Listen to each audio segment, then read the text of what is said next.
come along with me today as we get ready Regency style.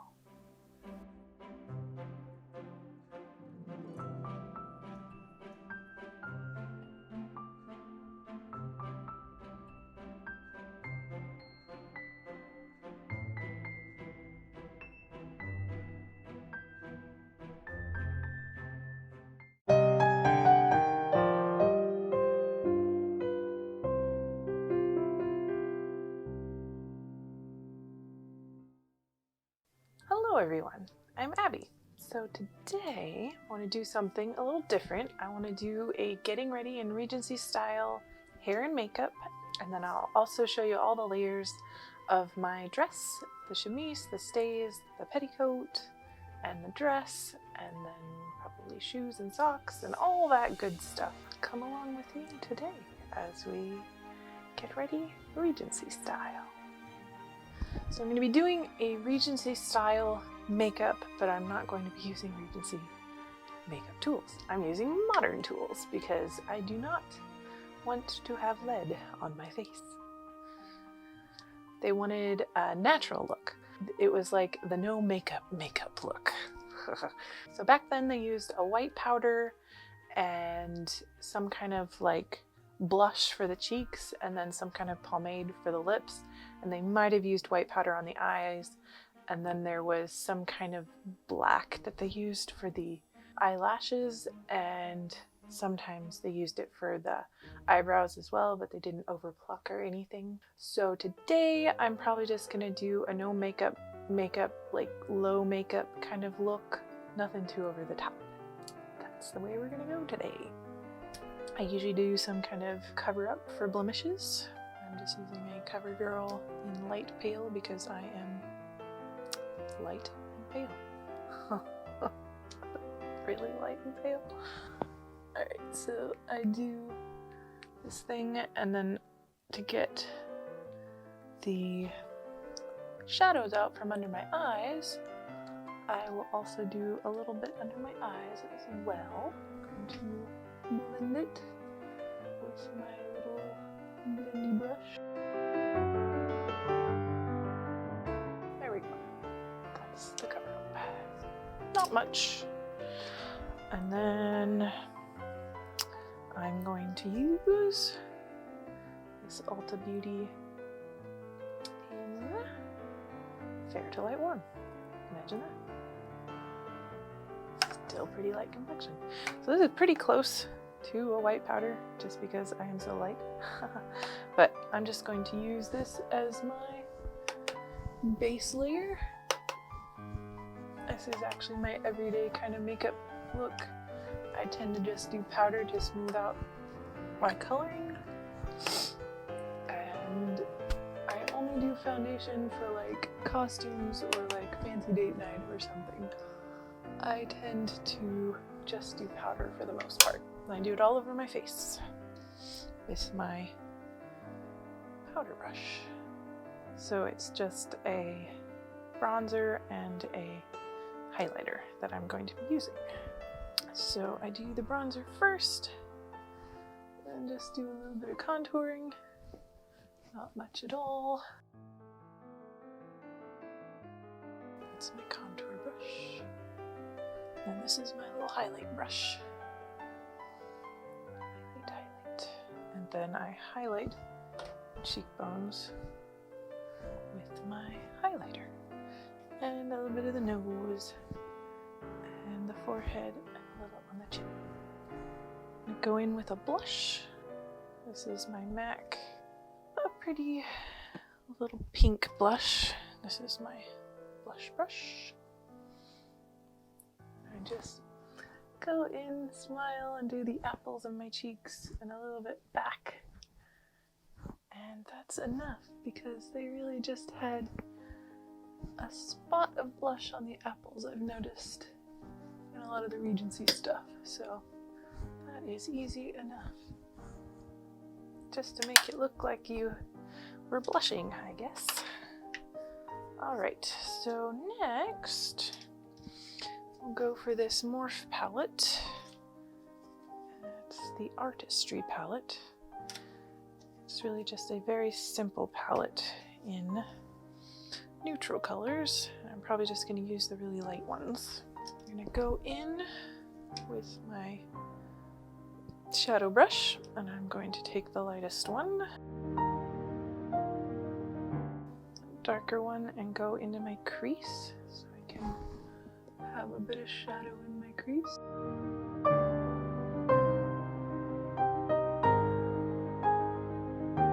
I think I'm going to use this darker one for a little bit of shadow eyeliner.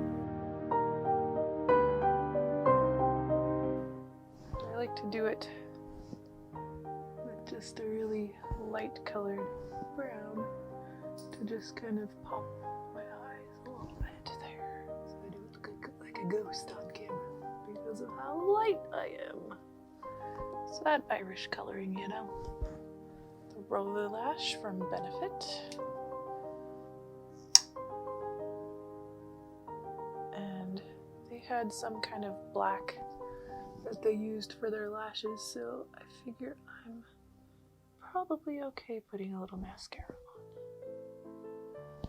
It just makes it look like you have naturally long lashes, right?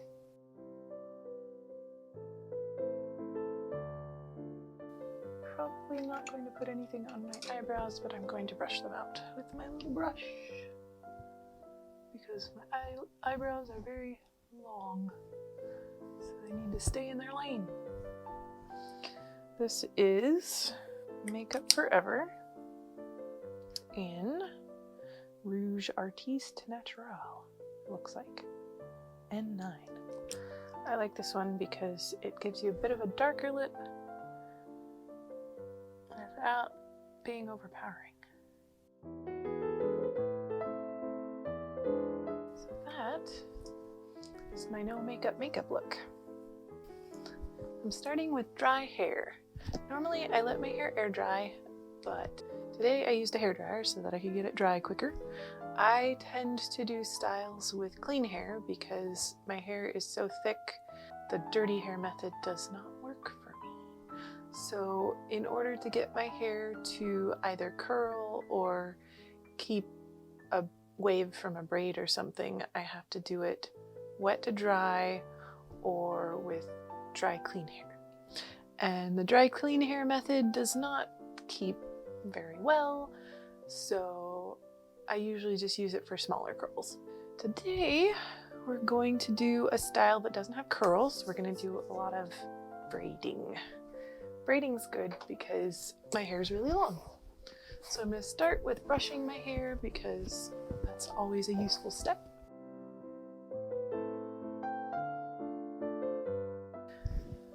So you want to go behind your ears with your fingers, straight behind your ears, and then come up to the top where it meets. You want a really big kind of like bangs kind of situation because you want all this to be your bangs, and the rest of this I'm going to put back for now because it's going to turn into my bun. So I've got all this hair that I'm going to put into 2 braids.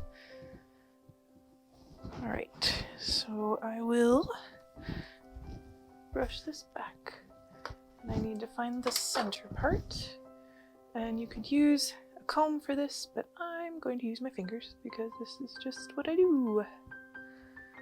Okay, so a lot of the times they had center parts back in the old tiny times.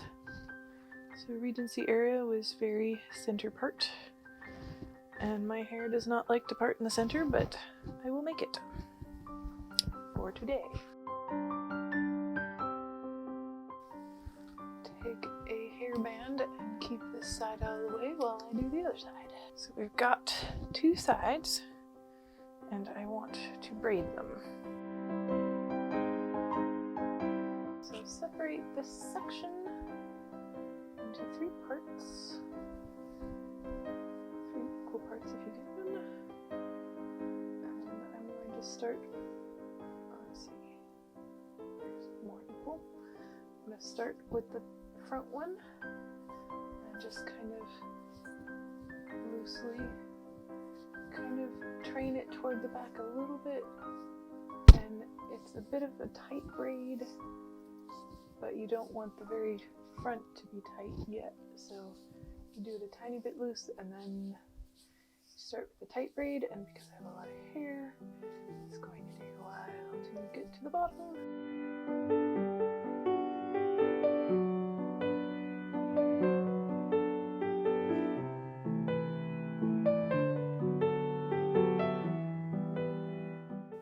And I'm just closing off this braid with a tiny elastic. And that one's done, so now I'm going to go to the second side.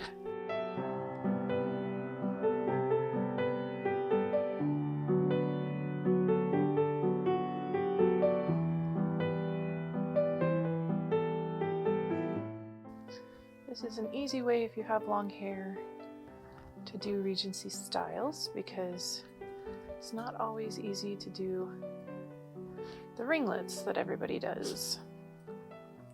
I've heard that you can get clip-in ringlet bangs. It's always hard to find red hair and a match. So I try to use my own hair as much as possible because of that.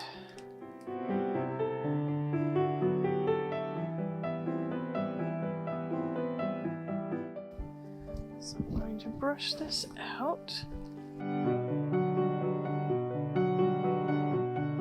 And I'm going to put it up with an elastic. I'm going to put it as high as I can because they have some pretty high buns. Just brushing it up until I get it a good spot. Just keep going and going.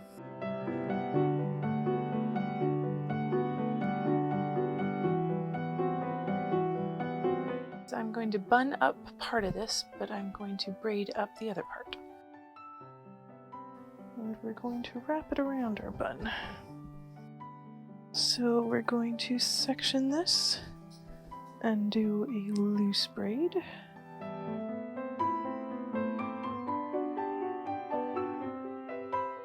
Okay.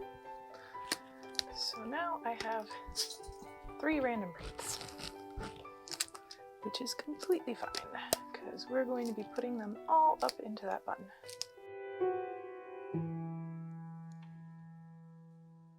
We're going to take the rest of my hair and put it in a bun. If you do not have as much hair as I do, you could do the same thing with clip-ins, because you could just stick your hair in a ponytail and clip it in.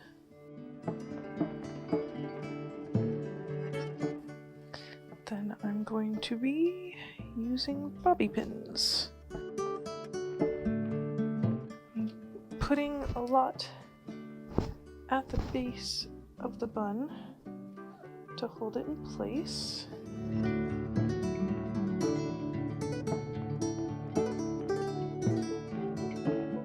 So what I'm going to do next is I'm going to put these pieces into my bun.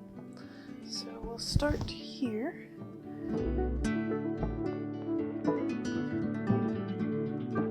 Bobby pin so that it stays where I put it. And then we're going to wrap it around the bun and kind of tuck the tail under. And pin that in place as well.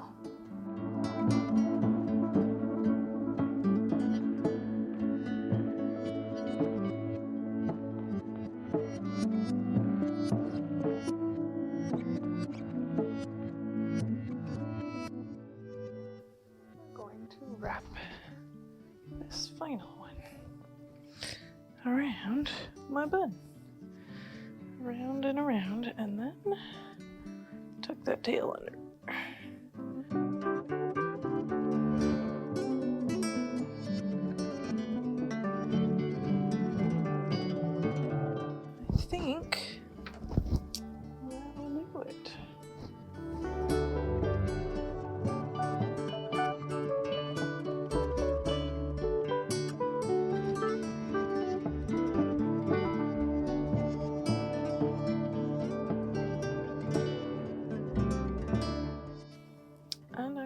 to spritz it with hairspray. So it stays. The first layer of a Regency outfit is the chemise. I made this chemise using the Laughing Moon chemise pattern with linen polyblend fabric. The neckline gathers with a ribbon, and I added ribbons to the sleeves so they won't show on my shorter dresses. Next we have our Regency long corded stays that I made from the Laughing Moon pattern as well. I used 2 layers of cotton twill. The cording is butcher's twine, and it's bound with the same twill fabric. I also have a few steel bones in the stays, according to the pattern suggestion. I use spiral lacing.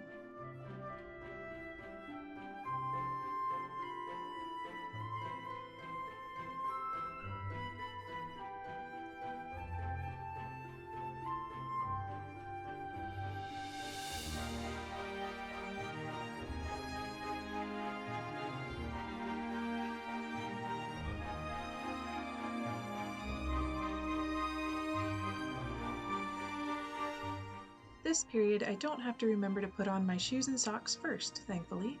So next is a pair of knee socks and pointed flats that lace up.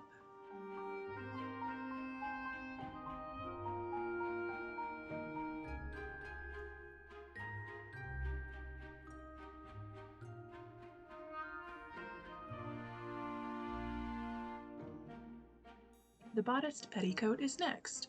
I made it using a modified version of my dress pattern without the sleeves, and the neckline in the front and back is lowered. I used poly cotton fabric. I added a lot of tucks to the bottom. It helps keep my skirts out from my legs more. It buttons in the back. I can reach all these myself. I have made videos of the rest of these projects, if you're curious. The fichu is a triangle of cloth. I used a cotton gauze and hand-rolled the edge. It's used as a modesty layer or as a sun protection layer during the day.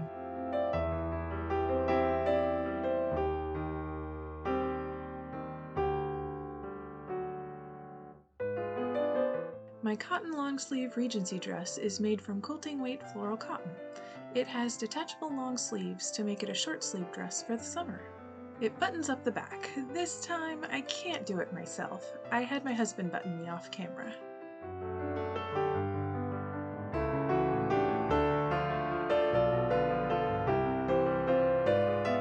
I found this bonnet online. I plan on tearing it apart and creating a better Regency style bonnet. I just haven't done so yet. I found some fun lace gloves and a fan online as other accessories to carry around.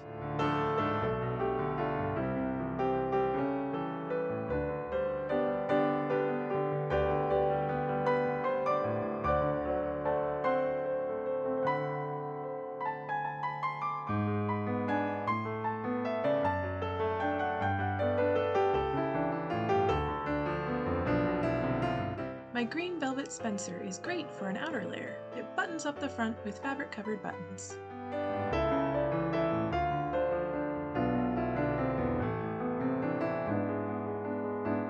My matching velvet tam, or beret, and hand-sewn green leather gloves round out the outerwear part of my Regency outfit.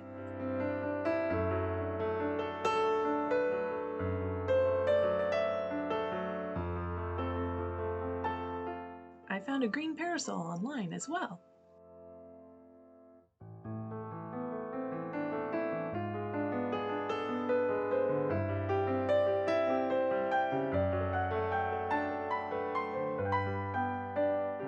I can't wait to be able to go dancing Regency style in the future.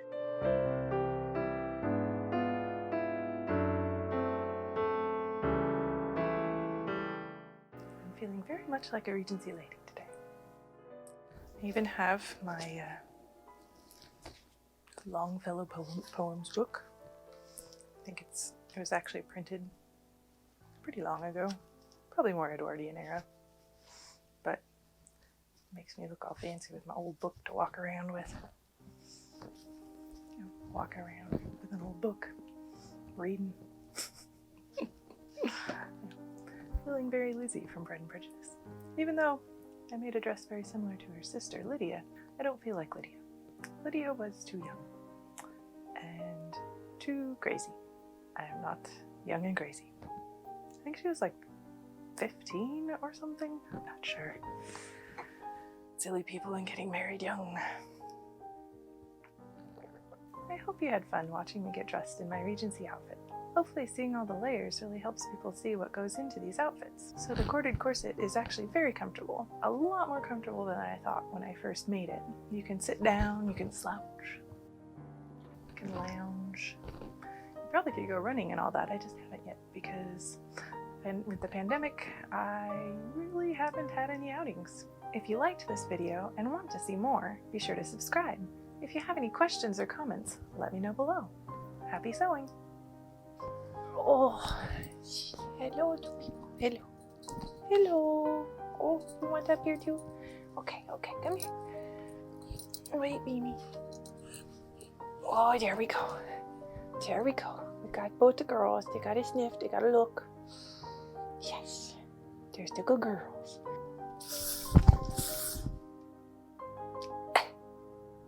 I go to my backyard. And I walk around my backyard. And I walk around my sewing room. And I walk to my living room. And I go get food. Sometimes. That's about it.